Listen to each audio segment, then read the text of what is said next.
Sensory integration therapy का एक जो प्रोटोकॉल जो होता है सेंसरी इंटीग्रेशन थेरेपी में, उसमें सबसे इम्पॉर्टेंट टूल में आता है सेंसरी ब्रश। इस पे हमने 4-5 वीडियो बनाए होंगे, उसका थ्योरी का वीडियो, प्रैक्टिकल का वीडियो, और विलबार्गर्स ब्रशिंग प्रोटोकॉल के तहत में जॉइंट कंप्रेशन और सेंसरी ब्रशिंग दोनों आता। हमने बहुत आज से 7-8 महीना पहले विलबार्गर्स ब्रशिंग प्रोटोकॉल का थ्योरी का वीडियो और फिर प्रैक्टिकल वीडियो कैसे करते हैं उसका अपलोड किया था। उसके बाद से फिर जॉइंट कंप्रेशन का वीडियो प्रैक्टिकल में कैसे कैसे करते हैं, और थ्योरी में भी बताया गया है कि क्या क्या उससे होता है। अब क्या है ना कि सेंसरी ब्रशिंग जितना इजी लगता है थोड़ा मुश्किल है, बस सही समझने की जरूरत। करने में तो इजी है, कहीं से उठा के कहीं पे घुमा दिए तो ब्रश है, उसमें ना कोई मशीन लगा हुआ, ना कोई सिस्टम है, कोई कुछ भी उसमें सॉफ्टवेयर लगा नहीं है, एक फिजिकल टूल है, वो लेके अपना बॉडी पे चलाना है। लेकिन चलाना कैसे है ये ही समझना सबसे इम्पोर्टेंट है। अभी तक सेंसरी ब्रशिंग को लेके हज़ारों तरह के सवाल हमारे पास आ गए। नीचे से ऊपर चलाना है कि ऊपर से नीचे चलाना है, कान पे चला सकते हैं कि नहीं, मुंह पे चला सकते हैं कि नहीं, जेनाइटल रीजन में चला सकते हैं कि नहीं, पेट पे चला सकते हैं कि नहीं, पीठ पे चला सकते हैं कि नहीं। इन सारी चीज़ों को एक वीडियो में मैंने क्लियर किया था, लेकिन फिर भी उस वीडियो को देखने के बाद भी लोग उसी वीडियो में कमेंट करते हैं कि कैसे करें। तो मतलब पता नहीं आप लोग देखते क्या हैं, अब आप लोगों को क्या ही कहा जाए। कुछ लोग वीडियो का प्रोसेस, जैसे कि हमारे ऑनलाइन सेशन का प्रोसेस वीडियो में बताया गया है, और उसी वीडियो में जाकर पूछते हैं कि नंबर कौन सा है किस पे, अगर जबकि नंबर उसमें डाला हुआ है। तो वीडियो को देखना है तो अच्छे से देखें, नहीं तो बहुत सारे इंटरटेनमेंट के चैनल चल रहे हैं और टीम के नाम पे, तो जाके वहाँ मनोरंजन कीजिए। कुछ सीखना है, कुछ ढंग का जानना है तो वीडियो को अच्छे से देखिए, समझिए। कुछ सवाल नहीं समझ में आओ या फिर कहीं कन्फ्यूजन हो या फिर कुछ बातें हमने बोली वो आपको नहीं लग रहा है कि ये सूटेबल लग रहा है या सूटेबल नहीं लग रहा, तो आप उस पर चर्चा कर सकते हैं, वो अलग मैटर। लेकिन अच्छे से देखे रहेंगे, जानते रहेंगे तब तो। अब आधा अधूरा ज्ञान आप ही लेके रहेंगे तो फिर तो नहीं हो पाएगा ना, तो कन्फ्यूजन होगी आप। तो हमने वीडियो में सारी बातें बताई हैं, वो वीडियो का कुछ हिस्सा हम आपको ये आगे आप देख सकते हैं, हम इसमें आगे कर रहे हैं। अब रही बात कि ये वीडियो बनाने का क्या ज़रूरत पड़ा, मतलब कि ज़रूरत क्या है इस वीडियो को बनाने की। इसमें हम इससे लेकर जो भी कन्फ्यूजन्स हैं वो क्लियर करने के लिए आए। अभी संडे के दिन मैं ऐसे ही यूट्यूब खोल के कमेंट बॉक्स चेक कर रहा था, तो किसी ने कमेंट किया है विलबार्गर्स ब्रशिंग प्रोटोकॉल वाले वीडियो पे कि विलबार्गर्स ब्रशिंग प्रोटोकॉल में ये नहीं आता। मैंने जैसे बताया कि जेनाइटल रीजन में चलाने का, तो उसने लिखा है कि विलबार्गर्स ब्रशिंग प्रोटोकॉल में ये नहीं आता, रॉन्ग प्रोसीजर। तो ये जो भी समाज सुधारक भाई हैं, जो भी हैं, आप वीडियो को सबसे पहली बात हम ये कहेंगे कि आप तो देखे ही नहीं है पूरा। आपको कोई काम नहीं है तो आप चले आते हैं कमी निकालने कहीं पे भी, अगर उसको वीडियो को अपना कबाड़ा कराने आप लोग खुद ही चले आते हैं। ये एंटरटेनमेंट का चैनल नहीं है। यहाँ पे ये नहीं बताया जाता कि पहले नहीं बोलता था उसके बाद बोलने लग गया वो हालेलुया करके, वो नहीं है। यहाँ पे सारी बातें फैक्ट के साथ बोली जाती हैं, बताई जाती हैं। तो पहले अच्छे से सुने कि कहा क्या जा रहा है। उस विलबार्गर्स 7-8 महीना पहले का वीडियो है, तो हो सकता है कि मेरे भी ध्यान में ना रहा हो कि मैंने क्या बोला, तो मैंने वीडियो को अच्छे से देखा एक बार। तो देखा तो उसमें ये कहा गया है कि विलबार्गर्स ब्रशिंग प्रोटोकॉल का जो जो रूल, उसका टर्म कंडीशंस है उसमें बताया गया है, उसमें कहीं कोई दो राय नहीं है।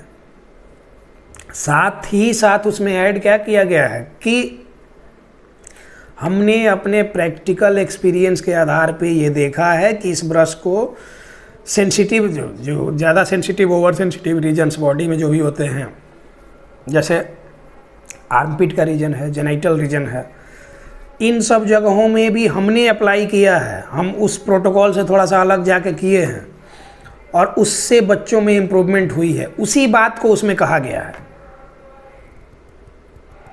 तो इस बात को आप लोग ध्यान दें कि कहा क्या जा रहा है, तो उस हिसाब से ये करें। ये नहीं कि एक चीज़ कहीं से मिला तो लेके अब अपना शुरू हो गया, अपने ज्ञानी बनने लगे। नहीं, ऐसा नहीं है। आप वीडियो को अच्छे से देखिए, हमने उसमें कहा है कि हमने प्रैक्टिकली, जो प्रैक्टिकल एक्सपीरियंस के आधार पे हम अपनी बातें करते हैं, स्क्रिप्टेड वीडियो नहीं बनाते। और ये नहीं कि बगल में विकिपीडिया खुला है और उसको पढ़ के ट्रांसलेट कर रहे हैं, नहीं करते। बस जो फैक्ट होता है वो बताते हैं। और इस फील्ड में आए हैं 7-8 साल 9 साल का जो समय लगाया है वो पढ़ाई में, तो वो ऐसे ही नहीं है। उसको पढ़ने के बाद कुछ अपना भी रिसर्च होता है, अपने भी प्रैक्टिकल एक्सपीरियंस। रिसर्च किसको बोलते हैं? प्रैक्टिकल एक्सपीरियंस के आधार पर कुछ एक अलग अपना ओपिनियन बनाना, उसको रिसर्च बोलते हैं ना। तो उसके आधार पर हमने बताया है कि इन जगहों में भी यूज करने से ये होता है। और पढ़ाई बातें ये करते, अगर वो भी विल बार्गर की बात करें तो वो पढ़ाई बातों पे अगर रहते तो अपना अप्रोच नहीं एक नया निकालते, वो उन्हीं बातों में रह जाते। तो उस तरह की चीज़ें अपने, हम हो सकता है कि हम राइटर न बन पाएँ, ऑथर न बन पाएँ, साइंटिस्ट न बन पाएँ, बड़े यूट्यूबर न बन पाएँ, बनना भी नहीं चाहिए। क्योंकि बच्चे को ये करके आगे करके उसके नाम पे व्यू कमाना, वो व्यू के चक्कर में कुछ भी ये करना, पैसे कमाने के चक्कर में अनशंट बातें बोलना, वो गलत सलत चीज़ें लोगों को गुमराह करना, ऐसा नहीं होना चाहिए। ये सही चीज़ें इसमें बतानी चाहिए। तो प्रैक्टिकल एक्सपीरियंस के आधार पे हमने ये देखा कि जिन बच्चों को जेनाइटल रीजन में ज़्यादा सेंसेशन वगैरह होता है, जो प्राइवेट पार्ट को ज़्यादा रब करते रहते हैं, जिनमें पेशाब वगैरह का सेंस नहीं है, उनको जेनाइटल रीजन में जब ब्रश चलाया जाता है तो उससे काफ़ी हद तक इफ़ेक्ट आता है और बच्चों में उस तरह का नेचर काफ़ी हद तक कम हो जाता है। ये हमने प्रैक्टिकल अपने एक्सपीरियंस पे देखा। हमने सैकड़ों बच्चों के साथ ऐसा किया और वो बच्चे उसके बाद से उनमें प्रॉब्लम वो ठीक हो गई।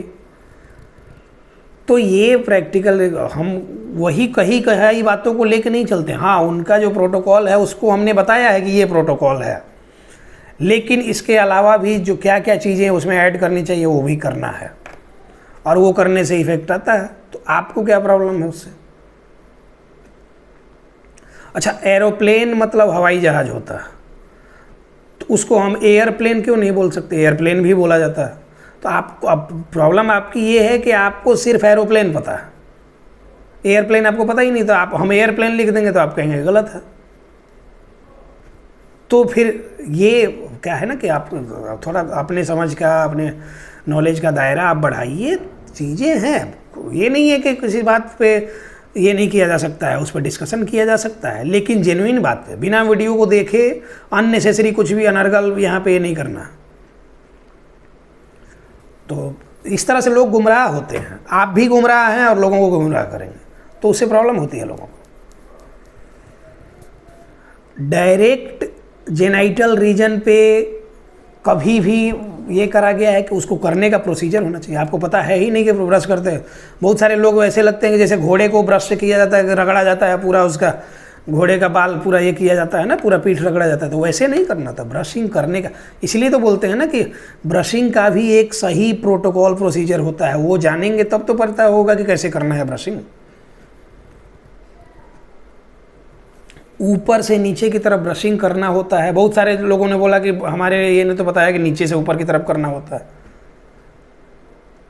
सारी बातें, वो जितने भी नर्व को स्टिमुलेट करने वाली बातें अलग भी छांट दें, तो ये नीचे से ऊपर की तरफ अगर करेंगे, सिंपल सी बात कि ये हेयर की हम बात करें तो कुछ कुछ बच्चों में इस तरह के हेयर आने शुरू हो जाए, ये भी टूटते चले जाएंगे। इसकी वजह से भी बच्चों का नुकसान होगा। ये तो कॉमन सेंस की बात है। हालांकि सेंसरी नर्व को स्टिमुलेट करना, कौन सा चीज़ कैसे करना, वो तो न्यूरोलॉजी का ये है, लेकिन फिर भी कॉमन सेंस की बात हम कर रहे थे। तो ब्रश, सेंसरी ब्रश को ऊपर से नीचे की तरफ चलाना होता है। जॉइंट कंप्रेशन हमेशा लोअर लिम्ब से शुरू करके जाना होता है। अपर लिम्ब से भी करना होता है, वो अलग केस होता है। इसमें हमेशा लोअर लिम्ब, मतलब कि पैर के अंगूठे से शुरू करेंगे, उसके बाद पूरे ये कर लेंगे फिंगर्स का, टो का, उसके बाद से एंकल का करेंगे, फिर नी जॉइंट का करेंगे, फिर हिप जॉइंट का करेंगे, तब फिर हाथ में आते हैं, ये सब का करते हैं। उसके बाद रिस्ट का करते हैं, एल्बो का करते हैं, फिर शोल्डर का करते हैं। तो ये एक प्रॉपर प्रोसीजर होता है। इसको फॉलो करेंगे तभी सही से होगा, बच्चे ठीक होंगे।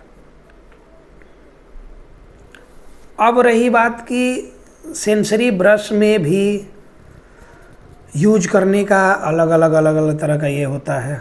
हमने कितनी बार बताया कि बच्चा कोऑपरेट करना चाहिए। सबसे ज़रूरी है कि बच्चा स्थिर बैठे आपके साथ कोऑपरेट करे। बहुत सारे लोग क्या करते हैं कि उसको जल्दी जैसे कपड़ा धोते हैं एकदम ब्रश से मार के, वैसे जल्दी रगड़ना शुरू कर। उनको लगता है कि जल्दी करने से ही होगा। उसके लिए जेंटली, हमेशा बच्चों के साथ कोई भी एक्टिविटी करें तो जेंटली, स्मूथली, मतलब कि उसको हल्का लग रहा है, ऐसे करते। अब ऐसे हम कर रहे हैं, ऐसे इसमें, और ऐसे कर रहे हैं इसमें। कॉमन सेंस से आप बताइए कि सूदिंग कौन लग रहा है, अच्छा कौन लग रहा है, कि ऐसे रगड़ रहे हैं वो, या फिर इसको धीरे धीरे कर रहे हैं वो। काम हमारा क्या है? Sensory over responsivity, over sensitivity, sensory defensiveness, ये सारे लगभग एक ही तरह के ये हैं। डिफेंसिवनेस मतलब क्या होता है कि कोई भी सेंसरी स्टिमुलस से क्या करेगा ना, बच्चा बचना चाहेगा। बच्चों को जब आप ब्रश या फिर उंगली, बहुत सारे बच्चों को मुंह में उंगली जब डालना चाहेंगे तो वो डालने नहीं देते। क्यों? ओरल डिफेंसिवनेस की वजह से। मतलब वो भी एक सेंसरी प्रोसेसिंग की प्रॉब्लम में आता है। ओवर सेंसिटिविटी है, कुछ भी ये करने से उसको अजीब सेंसेशन होगा तो वो भागेगा, मुंह में कुछ डालने ही नहीं देगा, झगड़ा करेगा, ये करेगा, कितना भी पकड़ के करिएगा। एक बच्ची है 6-7 साल की है, वो दुमका या फिर कहाँ से वो लोग आए थे, हमारे यहाँ आए थे। बच्चे को मैंने देखा ये करा, यहाँ तो ज़बरदस्ती करने दी, लेकिन घर पे अभी क्या है कि मम्मी पापा से अपना झगड़ा शुरू कर देती है, ठेलना शुरू कर देती है, सेंसरी डिफेंसिवनेस की वजह से। तो उसके लिए इसीलिए सबसे पहले वो कुछ एक वाइब्रेटर वाला जो ब्रश, वो जो टूथ ब्रश आता है, सेंसरी ब्रश आता है, ये सब चीज़ें फेस पे चलाने से, ये फेशियल कंप्रेशन से, ओरोमोटर स्टिमुलेशन वगैरह वाली एक्टिविटी पहले करते हैं, तब जाके धीरे धीरे बच्चे मुंह में उंगली डालने देते हैं, टंग वगैरह का एक्सरसाइज करने देते हैं। तो ये स्टेप बाय स्टेप प्रोसीजर होता है। तो इसके लिए जो बातें बताई जाएं उसको अच्छे से फॉलो करें और बिना मतलब अननेसेसरी आर्ग्यूमेंट ना करें। ज़रूरी बात हो पूछें, उसका जवाब दिया जाए। बहुत सारे लोगों ने जेन्युइन सवाल पूछा और आज कमेंट किया, कल तक उस पर वीडियो बना दिया गया, उसमें बता दिया गया कि कैसे कैसे करना है।